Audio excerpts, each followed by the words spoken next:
Mondays with Michael, and today's topic is goals.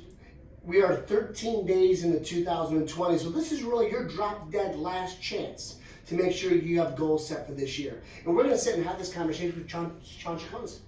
Welcome.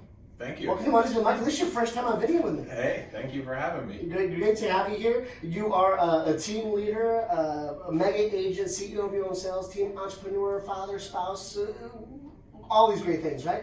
Anything else left out there? Nope. Passive income builder. So you are doing some specific things right now with your team in order to make sure they've got some goals set for 2020. Tell us a little bit about that. Well, I think being their leader, it's really your goal to really partner on their goals with them. So you really are their accountability partner. Have them fill out their GPSs, their goals, their said big goal for the year. And I can tell you as their leader, they really feel like you care about them if you're checking back in on that working document. So there's a thing going around kind of in Keller Williams that a lot of the MAPS coaches, the mastery coaches are teaching, and it's having it be a live working document, so it's easier to. So I would just set goals one time, put them in my book, and say, hey, check, done. What do you mean by working document? Right. So you really want to change that to a Word document and share it with your leader. That's going to partner on it with you. It makes it easier to, one, check in on your goals and set your intentions.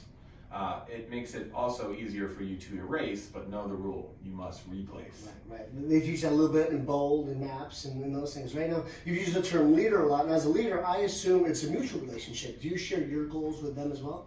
I do, and I think it's important that you're casting that vision of where you want to go, right? And in order to do that, what is that person's piece? What do they have ownership of, and how can we partner so that you can get what you want and I can get what I want? Because at the end of the day, any relationship should be a win-win, right? Absolutely. Yeah, that's our culture. Nice. So you're using this GPS to the 135 approach, right? So how often, it says working document, how often do you revisit that 135 with your team?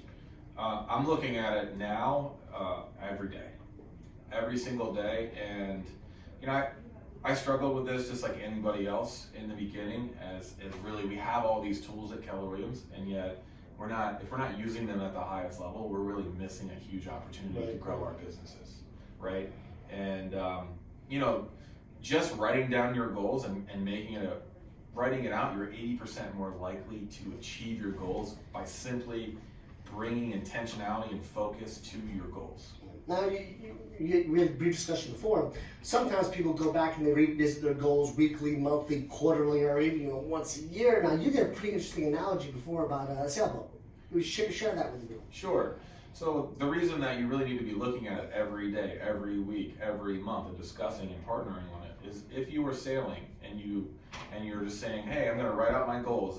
This is a big mistake that I've made in the past, right? You're sailing, you're going from here to here, right? Yeah. You're going from here to Norfolk, Virginia. And if I'm only checking in every quarter, I can get off track. By hundreds of miles, possibly. And then it's going to be a lot harder for me to recorrect and really hit my goal.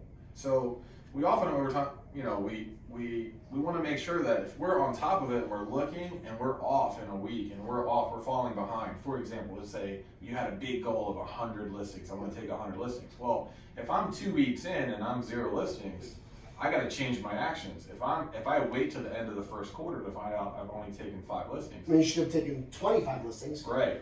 It's going to be a lot harder. I'm going to have to really go extreme to recorrect versus I can correct faster. So the top 3 things I'm hearing you say is set a goal ASAP, make it a live working document so you're revisiting it regularly, and then revisit it regularly. Yeah, make that a habit. Well, awesome, Sean. Anything else you think anyone that's tuning in should think about? I would just say just a book recommendation for people that are overachievers. Oftentimes we overestimate what we can do in 1 year, but we underestimate what we can do in 5. Awesome. This will really help you write out your 5-year plan and get very clear on your 5-year vision and how to systematically, it literally walks you through how to write out a 5-year plan. And where do I need to be on track at the end of this year to be on track to hit my goals in 5? So this book is called 5 from Abraham Maslow? Yep. Take a look at this. Thank you, Sean, for being here. Thanks for tuning in. Feel free to respond with any comments or notes below, and we'll see you next week.